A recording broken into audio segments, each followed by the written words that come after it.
Hey guys, Buckeye Bar guys.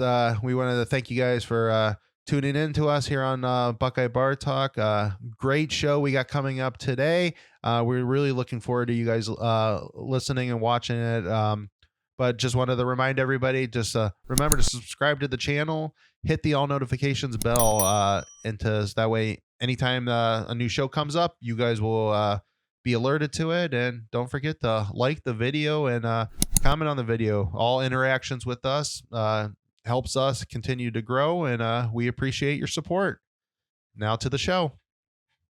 Welcome back, everybody, to Buckeye Bar Guys here on Buckeye Bar Talk. I'm Mike. And I'm John. Tonight's date is Thursday, October 27th, 2022, and we're going to discuss the Penn State game coming up here on Big Noon on Saturday. So that will probably take the good chunk of the show tonight is Penn State, but we'll do our normal stuff at the end of the show as we talk about different things against the spread for the big teams this weekend and give a score prediction for ourselves.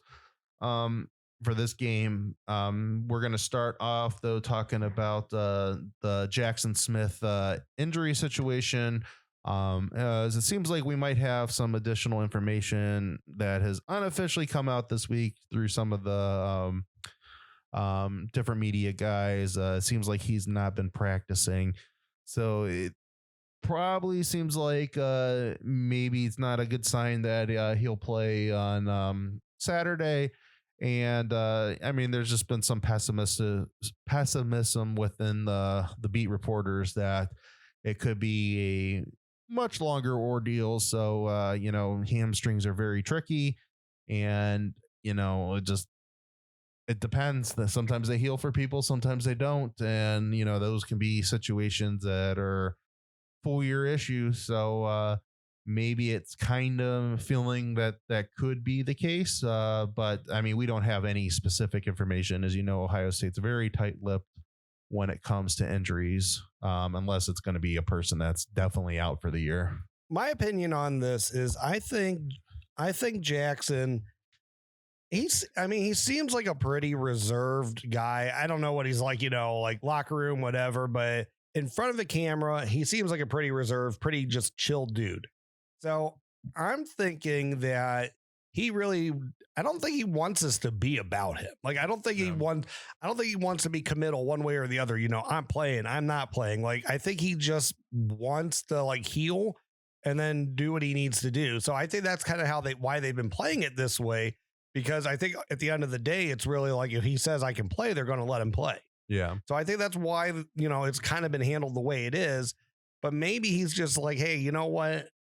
I'm not feeling my best after this week. Let's, take a week off, whatever. I'm not doing anything. Just maybe they'll stop talking about me. Because I'm sure that's what it is like a lot of this. I'm sure he's just not comfortable that he's constantly in the spotlight. Is he going to play? Is he not going to play? Like, the team's doing fine without him. Yeah. And I'm not saying they don't need him. They kind of don't need him, but they're doing fine without him though. But I'm sure he doesn't want to keep being the biggest story in Columbus when he's not playing. Yeah.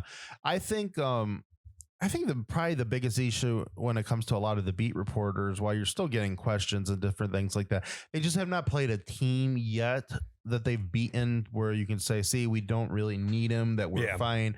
And I don't even know if we're getting it this week. This is probably to date. I mean, this is the best team they're playing. This is the best team that they're playing this year. But is this still a good enough secondary up to this point? Is this still a good enough secondary that can handle three really good wide receivers? This is a really good secondary and, a really good tight end. It's just, you're still on depth though, and there's always going to be somebody in that secondary. Is somebody in the slot going to be able to handle a Julian Fleming or a Buckeye when they start, switching guys? Yeah. Now, there's just not many secondaries that can handle three legitimate wide receivers and a legitimate tight end, outside of the top few teams in the country. So so I don't even know if we're going to 100%. This is definitely going to be the biggest challenge to the point.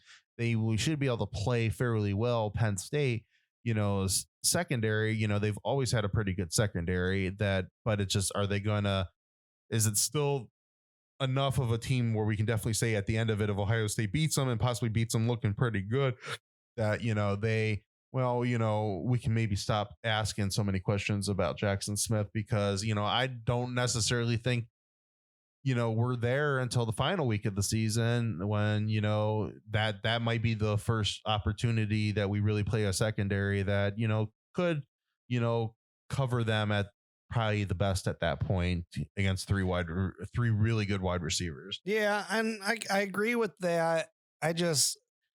For him, I don't know. I mean, the way everyone's kind of been talking sounds pretty bleak. I mean, we don't like to speculate too much, but way Ryan Day made it sound was he was on a pitch count.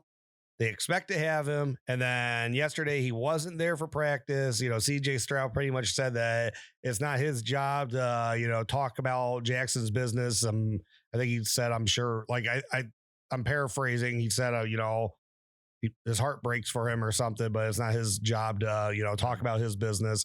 I think Day was much more dismissive of it all today during his radio show. He was kind of like passing over it. It wasn't like, no, Jackson's there. It was kind of like, I'm not talking about this. So, yeah, I mean, it feels like a pretty bleak outcome there, but you never know. I mean, they could just be wanting to be quiet about it.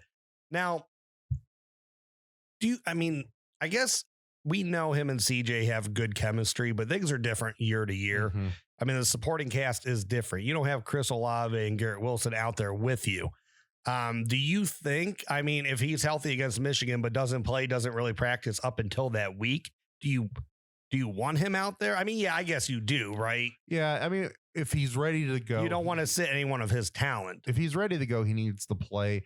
It's just an extra, even at the end of the day, if it's just somebody that Michigan has to pay attention to, right? Or, Penn State, if he was playing this week, as we were talking about Penn State secondary, we'll get into this stuff in a minute, is their secondary good enough to handle three really good wide receivers? I don't know, but they do have a really good cornerback in Joey Porter Jr. So you're going to really see, can he take Marv out of the game? And then that becomes a little bit more interesting. Can Fleming and Ibuka get open against the other guys to, really, still hurt this defense?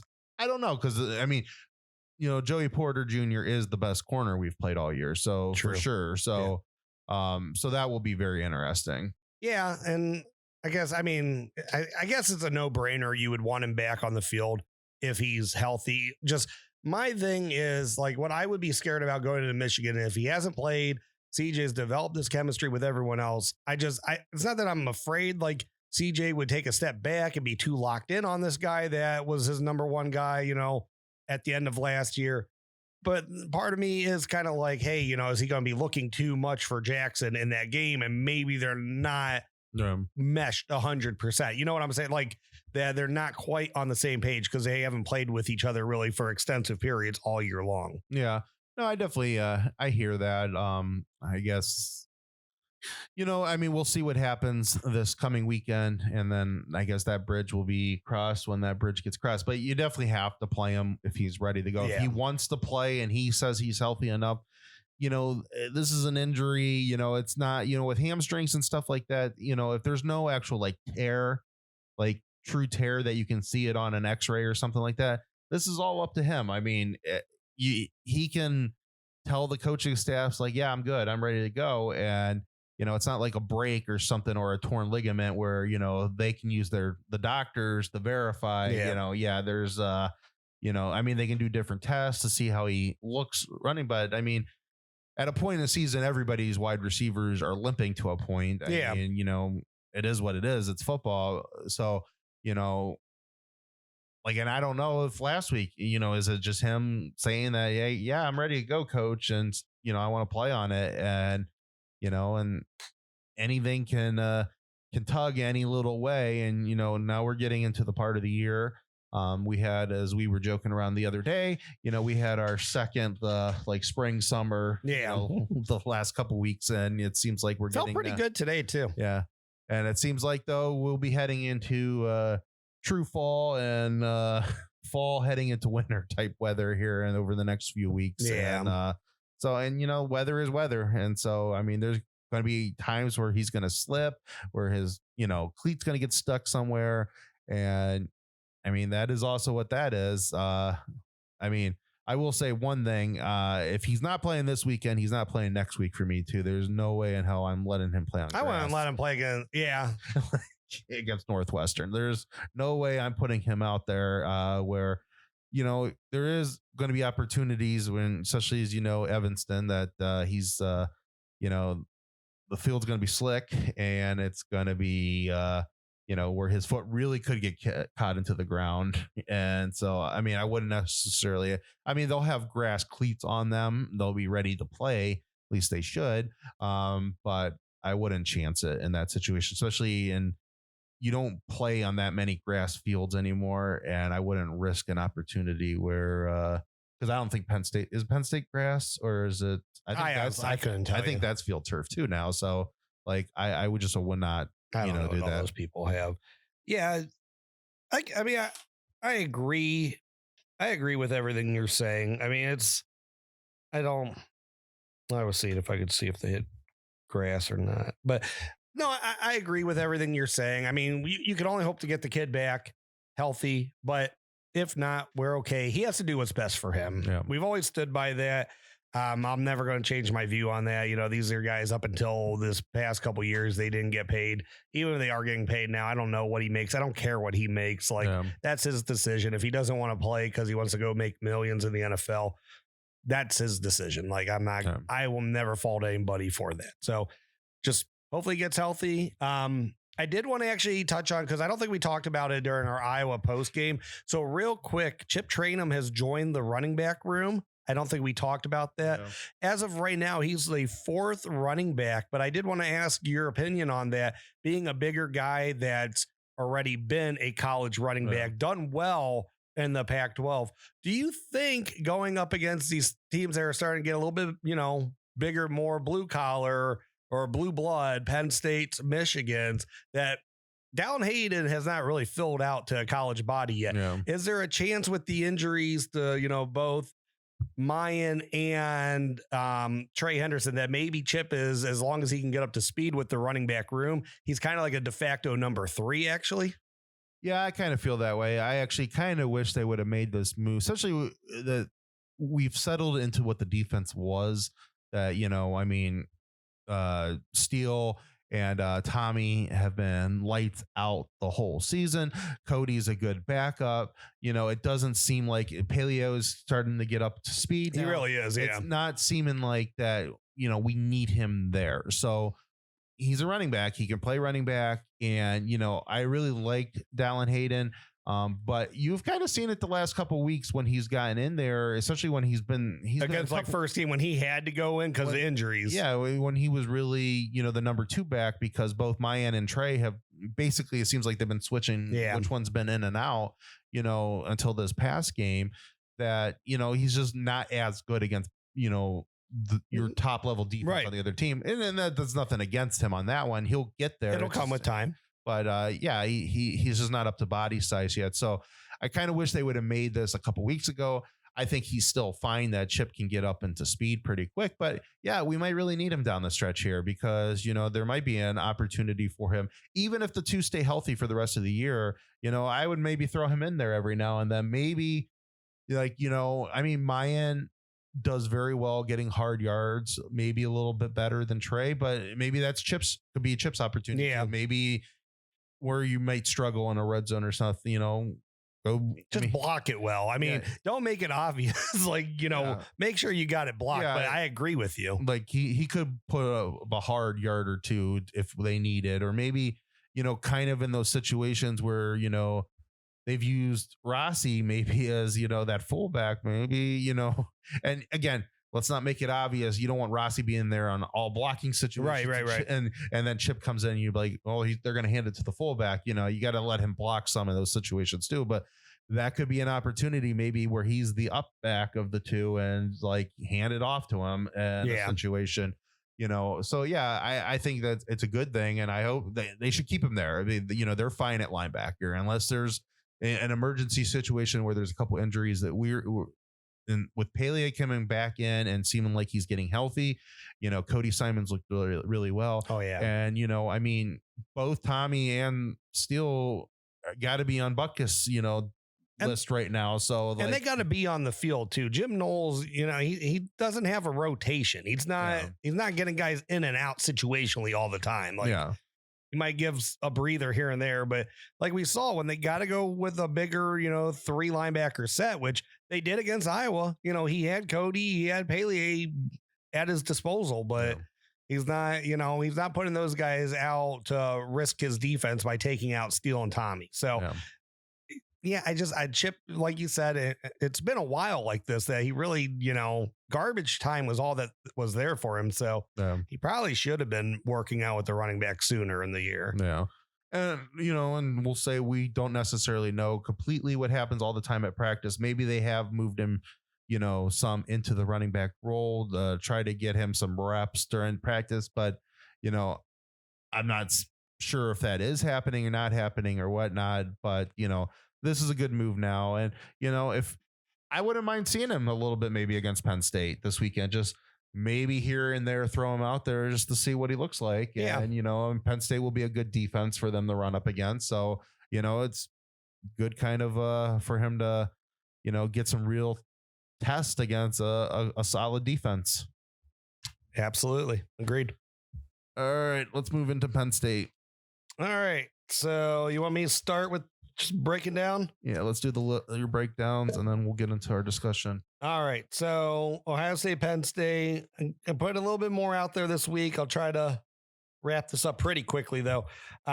Buckeyes are scoring roughly 50 points a game, 49.6. Penn State scoring 33.4. Buckeyes defense giving up 15. Penn State's giving up 19. Yards per game, Buckeyes get 517. Penn State 423. Buckeyes get 312 in the air, 204 on the ground. Penn State gets 245 in the air, 178 on the ground. 10.5 yards per catch for the Buckeyes, 7.6 for Penn State, 5.6 yards per carry for the Buckeyes, 5 for Penn State. Yards allowed for defense, Buckeyes give up, I wouldn't say that's 239, it might be 259, sorry, handwriting. Penn State gives up 373. Buckeyes give up 149 in the air, 90 on the ground. Penn State gives up 232 in the air, 140 on the ground. Penn State's got dudes, though. This is the best team we've played as far as a collection of talent that they have. So Nick Singleton is a true freshman running back. He's their starting running back. He's averaging 6.8 yards per carry, 7 touchdowns. The other, his Katron Allen is another true freshman running back. That's their second guy. He's averaging 5.1 yards per carry, 4 touchdowns. So running game is strong for them. They got receivers. They got tight ends like they normally do. So they got 2 dudes at receiver, 2 dudes at, I only wrote down 1, but I know they got a couple tight ends. Receivers, Parker Washington's averaging 12.9 yards per catch. Mitchell Tinsley's averaging 12.1 yards per catch. And then tight end Brenton Strange averaging 14.4 yards per catch, 245 yards on the year, 4 touchdowns. So they are the best offense we're going to have played. They are, we've talked about that they're the most complete team, secondary. So this is where everyone said, Ohio State hasn't played a secondary like them yet. How's Ohio State going to hold up to that? Can they stop Ohio State? So I try to dive a little bit deeper into that. What Penn State's given up this year. So I looked at the yards per game that they gave up to their competition, and what their competition had been averaging. So only 3 teams got 100% or better on their passing yards. That would be Purdue, who is a very pass heavy team. Auburn, which that was kind of shocking to me but I think Auburn was down so much in that game that they were probably throwing more.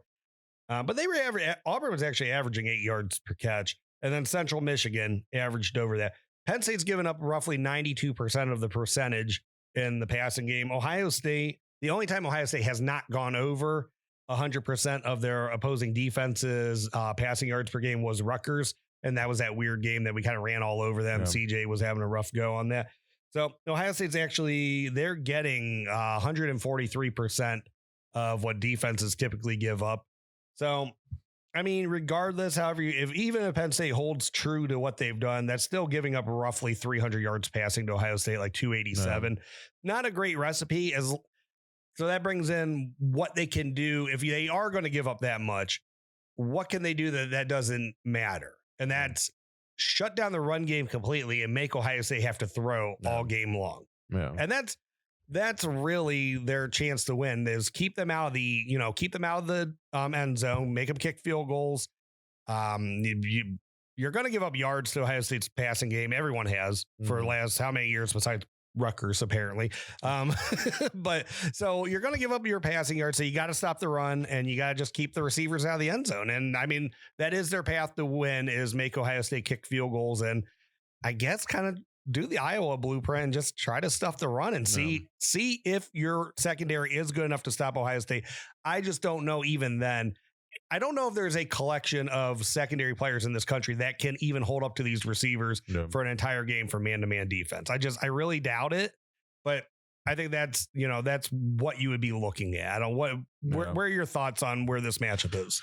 Well, I think that I think a couple of things that are a little skewed on some of the numbers is that, I mean, if Michigan had to throw the ball, wouldn't they have gotten over there? I mean, and then I did have Michigan down, but I also put down because Michigan threw for 145. They averaged 231. Michigan ran for 418 in that game. Like Michigan they wouldn't even have had to throw for that much if they didn't want to. And that's just the thing. But on the other side of that, that 140 yards that Penn State's given up running the ball, 400 and whatever is, Michigan running the ball. Right. So, so that could be that's an interesting skew too. It's not, you look at some of those numbers like, Ohio State could run for 150 and, throw for 300 yards. That 150 might be a little harder to come by because, was that just a bad rush defense day for Penn State, and they're better than that. I mean, we'll see, I think on Saturday, because Ohio State does need to try to make some sort of effort to really run the ball. And maybe that is getting somebody like, and I'm not saying he needs to be in there a lot, but maybe that is getting somebody like Chip Traynum 5-6 carries in the game, just keep the other two big guys healthy and spelled and try to set up some yard. I mean, because I do want to see them try to establish some sort of running game. I mean, I'm not saying they need to run for 400 plus yards. That is not the game plan. Ryan Day is not going to go into this game. That's not Ohio State. That's Jim Harbaugh. That's not Ryan Day. He would rather CJ get the 400 yards passing. Doesn't mean he wouldn't mind seeing a 200 plus yard day on the ground. Yeah, absolutely. And, so if they could get into that type of mindset, they're fine in this game. So, I think they got to again, you can't force things. If Penn State is going to give you, if they're going to try to take the run away and give you the passing yards, then take the passing yards and throw all over them until, they, pull safeties back to try to help. But in reverse, if their mindset going into the game is that we're not going to let CJ throw on us, you got to take the running yards, and they need to. So if they're playing with two safeties back in this game or for the majority of the game, and, you're seeing that, and depending how well they're disguising some stuff, I think probably in the first half of the game, I'm not necessarily an expert looking at film and stuff like that. I didn't go back and watch the game yet, but I bet Iowa was doing more stuff than I think a lot of people probably was thinking. And that was the best defense that they played up to this point. Iowa on paper is probably a better defense than Penn State. Oh, sure. Yeah. But Penn State has dudes, though. Penn State's probably got better athletes and spots than Iowa did. So, that's going to be, an interesting thing, how that plays out. So, yeah, I would say let's try to get into the running game as quick as possible, because that just helps everything else. If Penn State gets to a point in this game where Ohio State is really dictating, the running game dictating the field on them through the running game, then Penn State is going to have to try to take some chances against the running game. And then that's where CJ can really start torching them. And so that would just be my thing.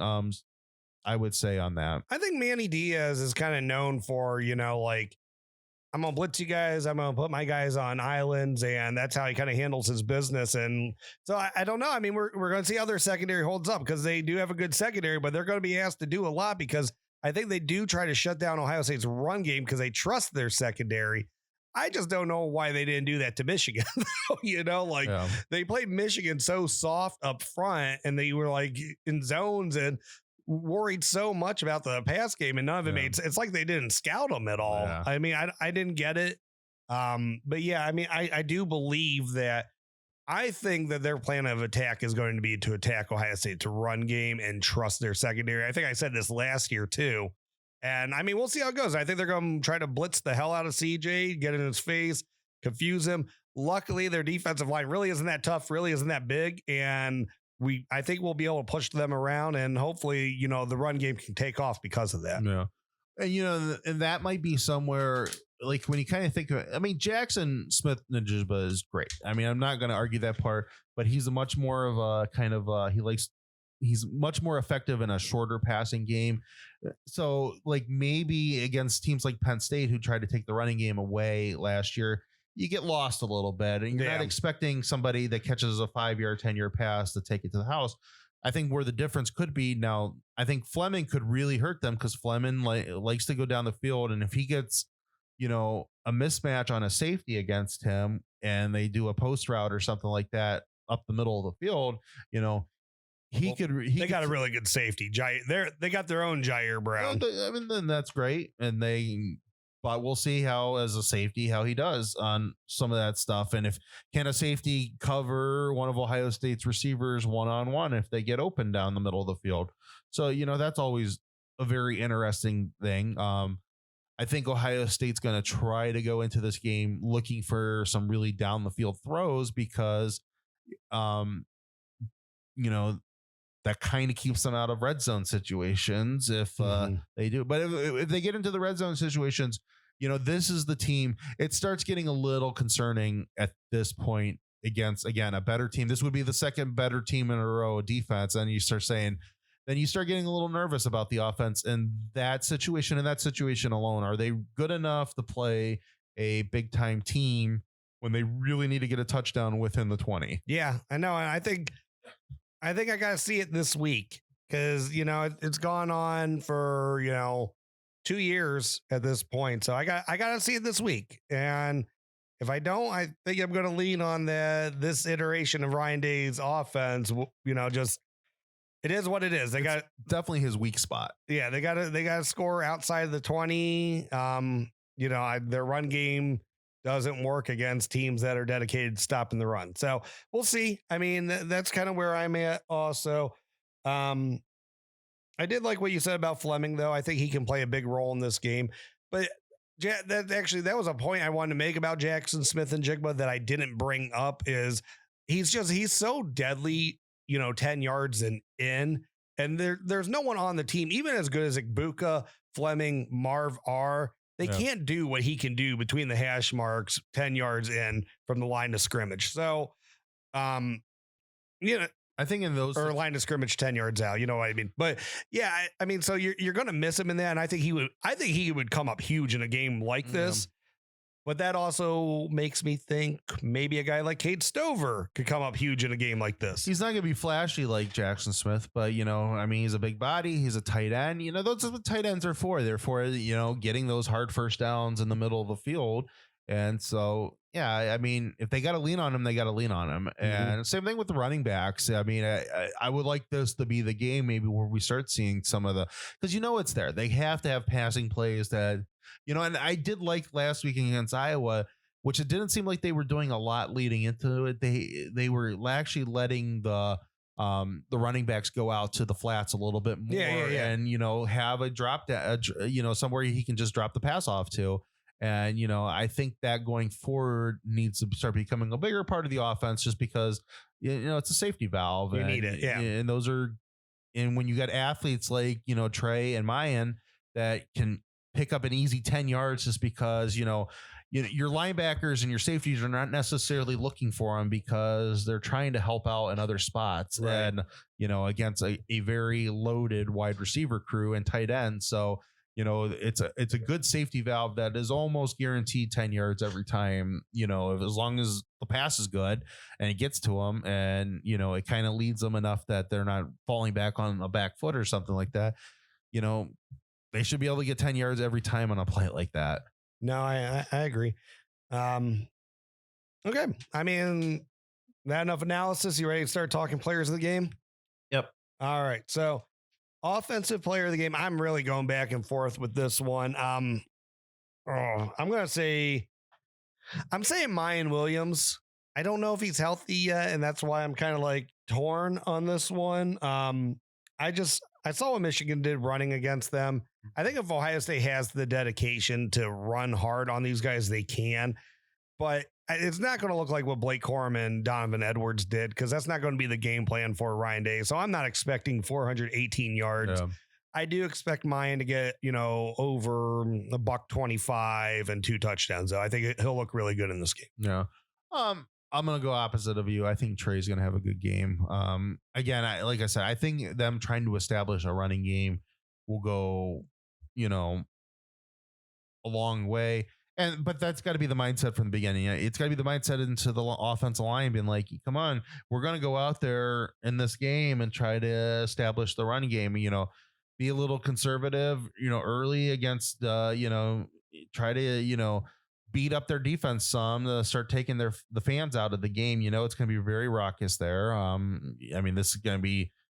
This is a lot different than Michigan State going up to East Lansing. I know some people say East Lansing's a good crowd and stuff. I've heard other people say East Lansing's an awful crowd. So this is going to be this will be loud. This will be even at noon. This is going to be a very loud environment. I was listening today. Parking lots are opening at 6 a.m. for tailgate. So it's going to be rough. So they'll be pre-gaming before 6 a.m. Yeah, exactly. So it's going to be rough. My kind of unsung breakout guy, I'm saying Cade Stover for this game. He might even play well enough to be borderline player of the game. I really believe that they are going to need to lean on him a little bit in the intermediate game, because this is a good secondary. So I hope CJ has that in the back of his mind. I hope he's going through his progressions, and I hope he hits Cade a lot. I think he will, and I think Cade's going to have a really good game.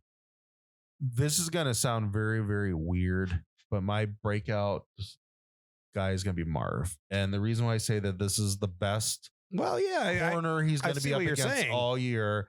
And this is a pros kid versus a pros kid. So, they're both well coached. They got the genes, they got everything. And I just think that, they both got great ball skills too. They both got very good ball skills. So there's going to be a lot of 50-50 balls. And I think he's going to come down with more of them. And I'm not going to say he's going to embarrass Joey Porter Jr., but I think he's going to get 2 touchdowns on him. And I think that he's going to look very, very good in the process. That's what I'm going to say. Bold prediction for me on offense is not really a sexy pick, but Julian Fleming is going to have 2 touchdowns in this game. Not sure if it's going to, I guess against a harder secondary, that is something, but I think you're kind of right. I think he's going to end up somewhere on a post route on a safety, and safety's a safety, and there's a reason why they're a safety. Even if you're the best safety, and there might be a play action on it or something, but I do think that Julian Fleming is going to have himself a game, and he's going to have 2 touchdowns. Yeah. I do think if they can establish, in which they should be trying to do, because Fleming's just a little bit different than JSN, that if they need to get those running games going, because I think Julian Fleming could start being very dangerous in play action passes games, because he's just going to be, he's more explosive. If he gets behind a safety and they pull a safety tries to pull up because they think it's going to go to one of the running backs, and one of the running backs are having a good game, that's 6 right there. I like that one. My bold prediction is I think that I've been trying to think this. I do think that they're going to get, I'm going to say right around 250 yards rushing on the ground. I think that this is going to be a very Chip Traynum have a touchdown. No, I'm not going to go with that. I'm not going to say who's going to hit touchdowns, but I think he could be somebody that gives a little bit of a spell to these guys, just because, he's been in a college offense for a few years now. So it's different than Hayden. And I think he's got a big body. He's hard to take down. I mean, we've seen him on special teams. He loves to hit people. Yeah. So, he's a beast. Throw him out there where he can hit people and not get penalties. So he's a beast for sure. Defensive player of the game. Another one I was bouncing around with. It's so hard not to go one of the linebackers, especially Tommy Eichenberg. And especially because I think this run game is good for Penn State. I just think Ohio State's there would be times that the offense succeeds and Penn State's going to probably play from behind. And that's why I think Mike Hall is going to have a really big game as a defensive tackle. Penn State's offensive lines remain to be terrible under James Franklin. I think it's better this year than they've been, but they're still bad. So I'm going to say Mike Hall is going to have, he'll have a good game. So yeah.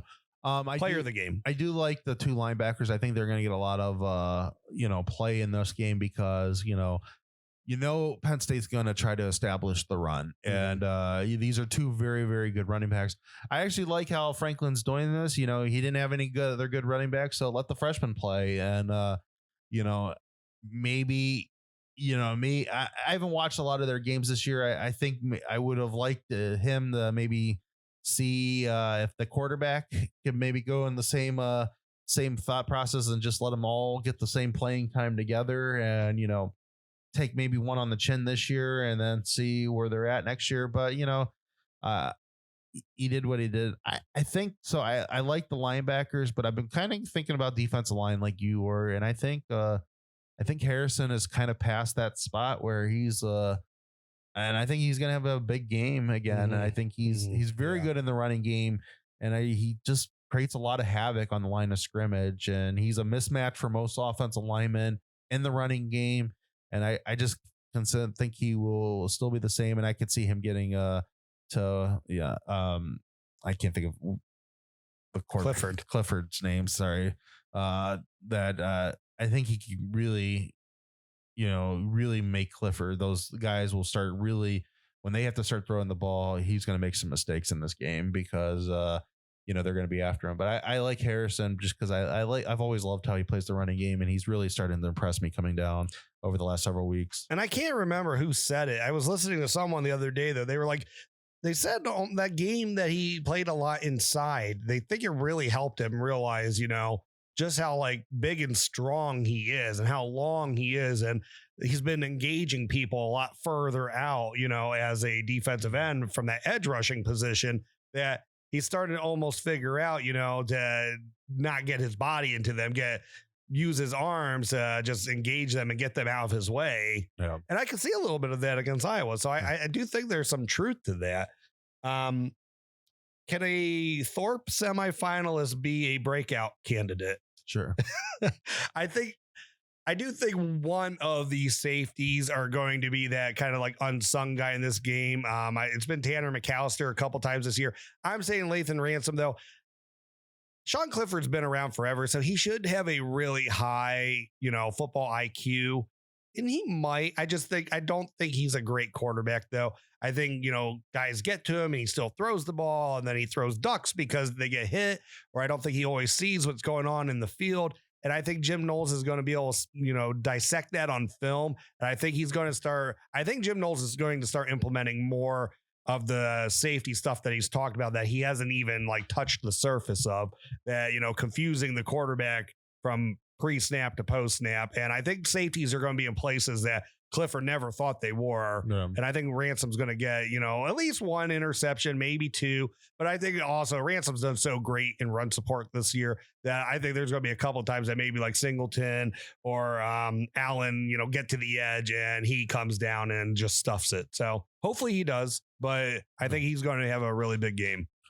I'm actually going secondary too. I'm going with Burke. And the reason why I'm going with Burke is he's quietly starting to put looking a lot better over the last couple of weeks. I think that whatever jibbies or whatever he want to say he was having, that the yips, maybe that he's starting to play a little bit better. Maybe he was a little hurt, and he's just starting to feel better and getting thing, but he's looked a lot better. He's Michigan State, he was definitely the guy that they weren't attacking. Yeah. I mean, they were going after Cam Brown. So it sounds like he might not be playing this week too. They were respecting him a lot more than I was expecting them to. And, I thought he had a pretty good, Iowa's offense again is Iowa's offense. But I thought he had a good game against Iowa, and he's starting to come up and mix it up again. That I thought he was really good at last year with coming up and run support and stuff like that. So, and I've seen that a lot over the last couple of weeks. That it just seems like that he's feeling better. I think he's going to get an interception in this game, and I think that he's going to just continue to improve and progress, and he'll be kind of back to his old self, I think, by the time we get to the end of the year. Okay. I had two bold predictions. My first one is the defense is going to get 8 sacks in this game. My second one is that Mike Hall is going to get both a forced fumble and a fumble recovery on 2 separate plays. It's not going to be his own fumble he recovers. He's going to 2 separate plays, force a fumble, and then recover someone else's strip. Oh, so I'm mixing and matching my bold predictions, and basically it's kind of the same as you. And I was going to say 7, but I'm not going to say 7 turnovers. I'm not going to say 7 sacks. They are going to get a combination of 7 turnovers and sacks. Okay. Whether that's 5-2 one way, 4-3. I think it's probably going to be on the sack side of it. I do think they're going to get at Clifford once I do think Penn State's going to have to start throwing the ball in this game. I do think the running backs will Ohio State will shut them down, and Ohio State will get some breathing room offensively in this game, and they will be able to Clifford's going to have to throw a lot more, and he makes mistakes. He makes dumb mistakes, and he gets sacked. I mean, he can move really well, but he will get sacked. He'll make some stupid throws, probably have a forced fumble in there somewhere. And so I just see some sort of combination of sacks and turnovers will hit 7+. So okay. 7 at minimum. All right. Ready to bounce around and talk about games. Yep. Okay. So like normal, let's start off in the Big Ten. Rutgers plays Minnesota at 2:30 on Big Ten Network. At Minnesota. Minnesota is a 14-point favorite. So Minnesota's home. Minnesota's coming off, I think, 3 straight losses or something like that. Like, they haven't looked good recently. They definitely didn't look good against Penn State in that whiteout. Penn State looked really good against them. So what's the number again? 14, 2 touchdowns. I don't know. Rutgers doesn't do well on the road, and I don't think Rutgers does well against actual power opponents. So I think Minnesota can cover this, not by much more than 14. I think we're looking at let's say a 35 to 20 type game. Yeah. Plus is we're starting to get into the time of year with things start getting interesting in Minneapolis in an outdoor stadium. So I mean, I don't know what the weather looks like or not. I think Minnesota covers. And I mean, Rutgers is definitely an improved team since Shiano's been there, but I just think the way that Minnesota will want to play this game, that they'll beat them by a couple touchdowns. Okay, I'm gonna say something here. I mean, you're seated. Hope your heart's good. Number 17, Illinois. Number 17, Illinois travels to Nebraska. 3:30. It's on ABC. Illinois sitting at a 7.5-point favorite. I think Illinois wins. I think Nebraska is going to cover the spread. I actually think that or beat the spread. I think Illinois is going to win this game and win this, beat the spread. I think it's going to be like a 10 to 14 point game. I just think that they are starting to very quietly be very interesting what that game before the Ohio State game for Michigan is going to look like. I could see, no frills, the way Bielema's going to coach the team. And, I said it last year, when they played Nebraska, I'm just I think it was last year, might've been 2 years ago. It was last year. I think that they're going to beat them. It's just, that's the way he coaches. And, there is talent in Illinois. In that part of the country, he will be able to get whatever lineman he wants. And, he can, there's different spots around where he can find, running backs and receivers and a quarterback that can run his offense. He's very interesting on that side. I'm not saying he's as good as, anything that's in the East. I'm not saying he's going to win Big Ten titles, but, I think some of those Big Ten West schools that have fired their coaches have to really go out hard and find somebody, because I think he's going to be there to stay and at the top of the West over there. Yep, I agree. Iowa or Northwestern travels to Iowa at 3:30. Iowa sits at an 11-point favorite. I think this game is like 31 point. Is what they're projecting the over-under to be. Definitely the under. And God, that's sad. That is sad, man. 37 and a half now. It went up. So thank goodness. I mean, 31. I think it was 31 and a half when the game first, like when the week first started. And that's just really bad. Yeah, I don't know. I don't think Iowa covers. I think they win. Yeah, but they'll win like a 9-6 game or something. Yeah, I just think that.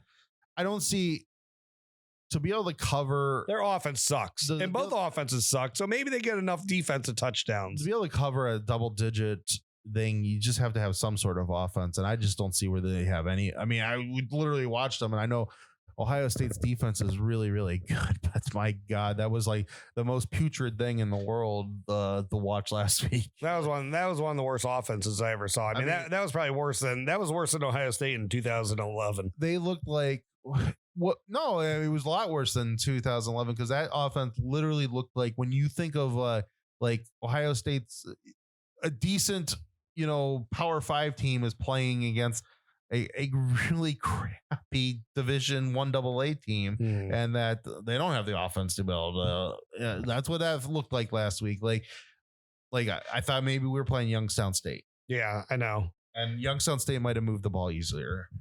Probably would have. All right. So last game before we get to Ohio State in the Big Ten. In the Big House, it's a 7:30 kickoff. Michigan State is going over to Ann Arbor. Michigan sits at number 4 in the country. Still one of the few undefeateds.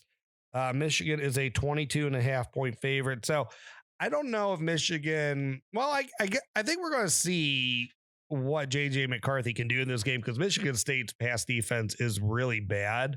I think they're going to cover. I think they're going to cover pretty easily, honestly.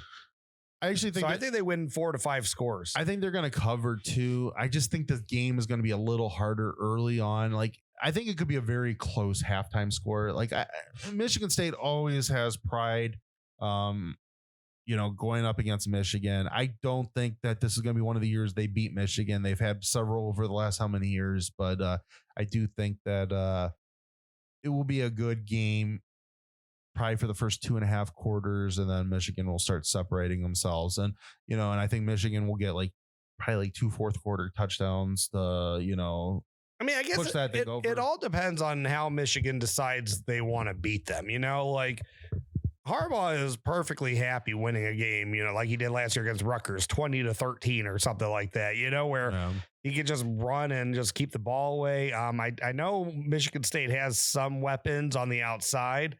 So I guess we'll see Michigan secondary, what they're all about.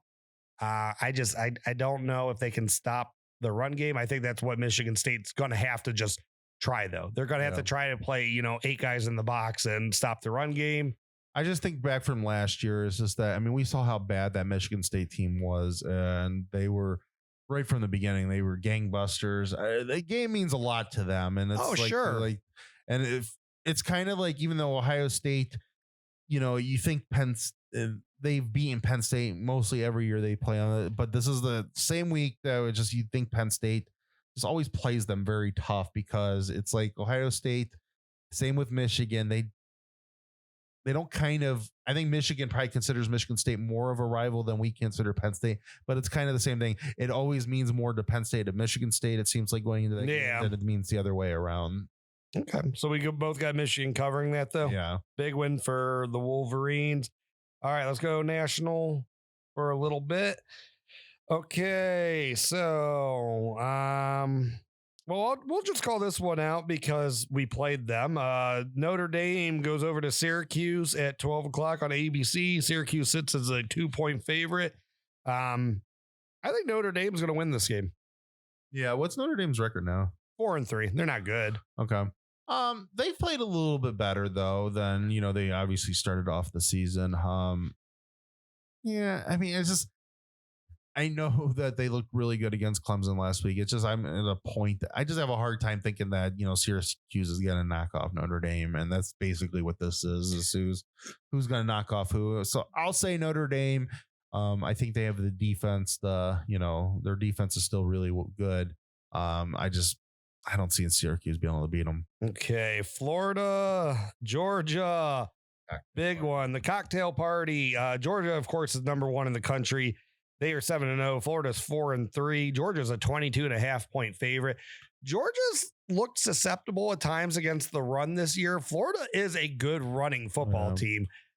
I don't know. I mean, can they make it a game? I'm going to say they can make it a game. They're still going to lose, but I think they will beat the spread. I don't think they're going to lose by, 22.5 or more. Yeah, I don't think Georgia's going to cover. I think it's going to be I don't think it's going to be like an Alabama Tennessee game like that kind of. I think this is going to be like surprisingly kind of like a shootout. Like when I say shootout, I think it's going to. I think both teams are going to score in the 30s. Yeah.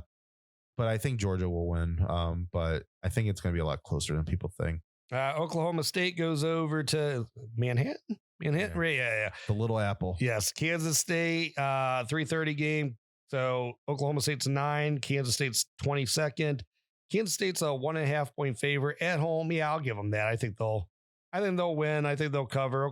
Well, Oklahoma State's been actually really tough this year. They were going there for a minute that they had beaten everybody by double digits. So I'm going to say Kansas State holds on and wins this game. Yeah. I'm going to go Oklahoma State will beat them.